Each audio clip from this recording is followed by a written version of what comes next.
frères le Christ, bonjour et bienvenue à cette méditation en ce lundi de la 24e semaine du temps ordinaire. Depuis quelques jours, nous lisons le livre de la lettre de Saint Paul à Timothée, qui est ce qu'on appelle une lettre pastorale, qui est en fait remplie de recommandations pour aider à faire grandir la communauté et comment gérer la communauté, à son fils Timothée, qui est un des responsables de la communauté. Et ce que Paul dit aujourd'hui, en fait, il nous fait comprendre quelle est l'origine de ce qu'on peut appeler la prière universelle. En effet, il dit au début, priez pour les gouvernants de ce monde, priez pour ceux qui doivent nous gouverner, et priez pour les hommes qui ne sont pas chrétiens. Priez pour les personnes qui n'appartiennent pas à notre communauté. Et la raison, c'est qu'il dit, pour que nous puissions vivre dans la paix et dans la sécurité sociale. Donc, prier pour les hommes de notre pays, pour ceux qui nous dirigent, qu'ils soient chrétiens ou pas, n'est pas un acte mauvais, c'est d'ailleurs un acte de charité. C'est un des actes de charité que nous devons poser pour le bien, pour notre bien. Ça fait partie de nos obligations comme chrétiens, de prier pour ceux qui nous gouvernent. Ce qui est intéressant, c'est que dans l'Évangile, il y a une dimension importante qui nous rappelle aussi cela. Jésus, en fait, on va voir dans tous les cas la dimension de l'intercession. Qu'est-ce qu'il y a? C'est que Jésus, il y a ce centurion qui en fait n'est pas chrétien et qui a besoin, n'est pas chrétien, n'est pas juif, qui a besoin en effet qui demande l'intercession, la guérison de son serviteur. C'est déjà une première intercession. Un non-croyant, on peut dire comme ça entre guillemets, ou mieux encore un non-pratiquant, parce qu'on verra qu'il a plus de foi que certains, un non-pratiquant qui demande à Jésus de guérir son serviteur, on dit à qui il est très attaché. En fait, il n'aurait qu'à s'en foutre. Peut-être qu'il le fait parce qu'il le sait, mais je pense qu'il le fait aussi parce qu'il est un homme de cœur, d'humanité. Jésus le voit. Mais pour le faire, il demande le concours des membres de la communauté des Juifs, et ce sont eux qui intercèdent. Jésus dit, fais-lui du bien parce qu'il nous a fait beaucoup de bien. Il a construit notre synagogue, et c'est un homme qui nous a fait du bien.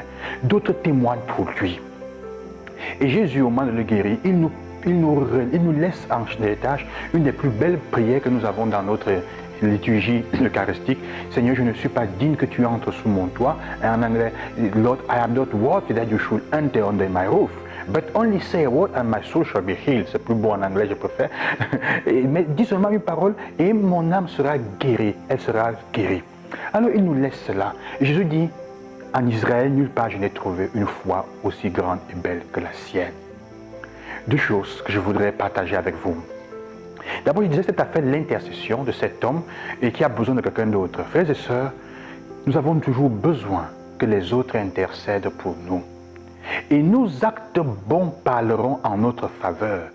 Fais-lui du bien, guéris, donne à cause de cette guérison parce qu'il nous a fait du bien à la communauté. C'est comme ça qu'ils intercèdent.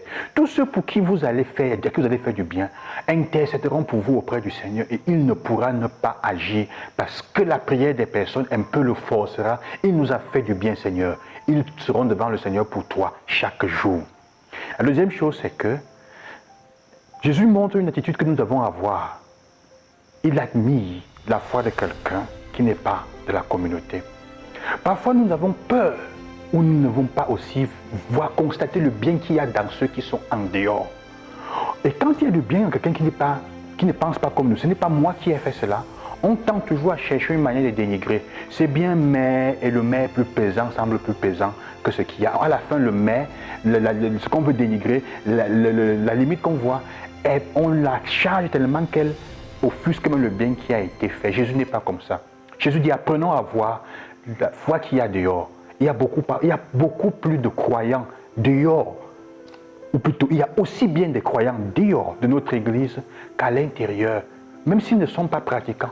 Parfois, ils ont besoin simplement de quelqu'un qui les accompagne, qui soit capable d'intercéder pour dans la communauté et de leur montrer qu'ils n'ont qu'à faire le pas. Parfois, ce sont des gens qui les disent athées, mais ils sont bien plus croyants au fond que ceux qui sont à l'intérieur pratiquants. Peut-être vous en connaissez. Ce n'est pas parce que quelqu'un qui n'est pas croyant qui n'est pas automatiquement pratiquant. Qui n'est pas pratiquant qui n'est pas automatiquement croyant. Mais ça ne veut pas dire que parce que tu es un croyant et tu es dehors, tu ne dois pas devenir pratiquant. Parce que je pense que ce centurion aura continué à suivre Jésus. Qui sait? Peut-être c'est celui qui a reconnu Jésus sur la croix. Il est le Fils de Dieu. Que le Seigneur vous accompagne, qu'il vous donne ses grâces. Bonne journée, loué soit Jésus-Christ et qu'il vous bénisse.